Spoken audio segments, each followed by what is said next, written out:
High-performing sales professionals sell results. A top salesperson has multiple responsibilities, like meeting with customers to understand their needs, setting up pre-sales demos, and proof of concepts for customers.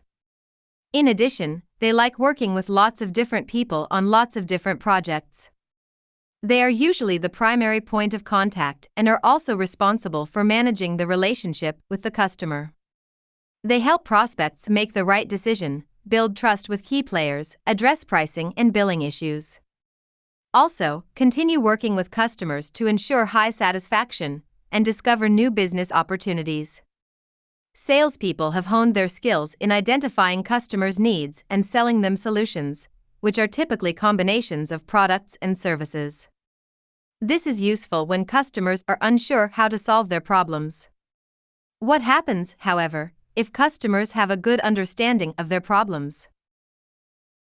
Some companies can quickly define solutions for themselves. In these cases, a consultative sales approach is insufficient. To become a high-performing sales professional, improving networking skills and selling in ingenious ways is necessary. It would be best if you sold outcomes rather than products or solutions. You must understand how your value will immediately impact the buyer organization to offer results.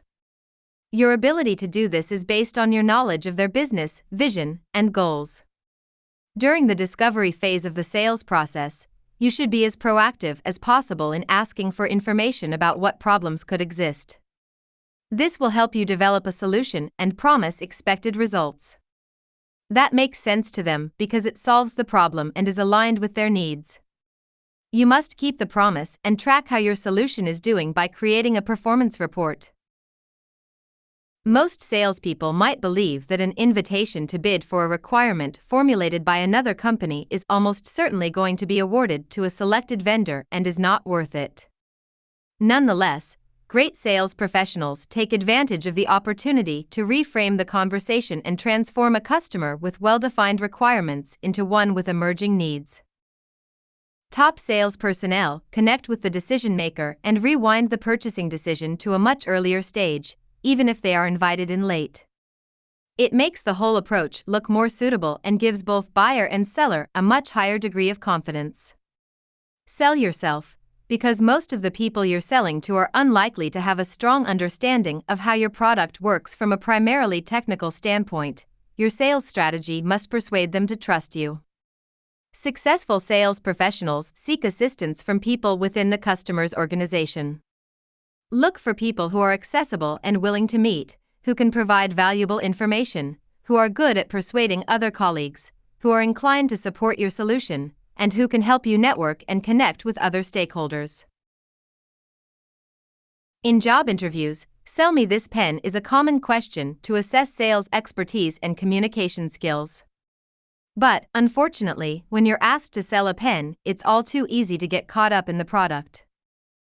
You might be tempted to describe its many features as "this is a great pen, this pen writes upside down, this pen is the cheapest pen in the world, and this pen will never run out." Of course, there will be many good reasons why the pen is superior. However, starting in this way is a big mistake. If you're trying to sell solutions rather than products, you could say something like, "This pen is always there if you need to write down a note." It's not bad, but it's still the wrong way. You've fallen into a trap if you start talking about the pen. It would be best if you started qualifying your customer so that your sales pitch is the act of learning something about your buyer. First, you need to know about the people and what their expectations are. For example, "I would like to learn more about how you be using a pen during your daily tasks. What kind of pens have you been using? When was the last time you used a pen? How much does cost matter to you?" You become a show person if you do not understand their situation, needs, and desired values. Following this qualification, you can inform your customer about what you have because you're meeting a need. Here, you make an argument that what you're selling meets those needs. Remember that it's all about tailoring your sales approach to their specific needs and requirements. Some customers are staunch supporters of the status quo. They are uninterested in interacting with outside vendors or seeking better solutions. They don't want to be questioned. So how do you deal with people like this?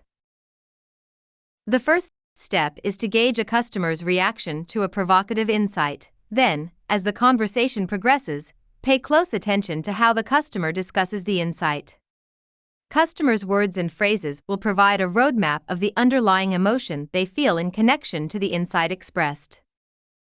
Let each other know that they are an expert in their field and that your job is not to obstruct them but to assist them in reaching their objectives. After you've piqued your prospect's interest by describing what they'll be able to accomplish by utilizing your solution. To achieve this, you will have to help them with the problem-solving aspects of their work. Finally, don't forget to close the sale by summarizing the main points you made and why they should place a purchase order with you rather than your competitors. If a customer requests additional information, provide it in writing as promptly as possible. To be great at sales, you need to care about people as the emotional beings that they are while also caring about the analytical side of measuring and evaluating human behavior and decision-making. Great salespeople combine elements of art and science. Selling is an art that requires the ability to form good relationships with others, as well as a science that requires the development of successful, repeatable strategies. To be great at sales, you need to care about people as the emotional beings that they are while also caring about the analytical side of measuring and evaluating human behavior and decision-making. The art of sales. There are a few elements of sales that are more like an art. Good salespeople need to have creativity and initiative. Just like artists need to bring something new into the world, starting from nothing, salespeople have to start from zero and make things happen. Artists are fueled by passion and self-belief.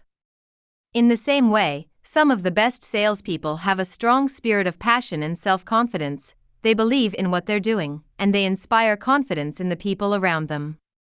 Being in the presence of a great salesperson is like being with an artist. They are charismatic people who make ripples in the universe around them. The science of sales. But on the other side, there are also elements of sales that are more scientific. Sales is a process. Just like the scientific method, it requires discipline and attention to detail. The best salespeople aren't only good at building relationships, they're good at doing the methodical, detail-oriented, repetitive work of making cold calls and prospecting and doing lead nurturing over the long term. In the sales business, as you work through your sales funnel, over time, you will learn how to expect certain results a certain percentage of the time, certain conversion rates at each stage of your sales process. This is part of the scientific aspect of sales, knowing how to make your numbers, knowing how to make incremental improvements in your process, knowing how to refine your sales pitch to get better results, all with a spirit of experimentation and building upon your knowledge base. The best sales professionals can be from either side of the spectrum of art and science. Some of the very best sales professionals know how to combine both attributes. For example, if you already are great at the artistic elements of building relationships and being a charismatic force when meeting clients, try to improve your scientific skills in looking at your sales conversion rates and experimenting with new methods.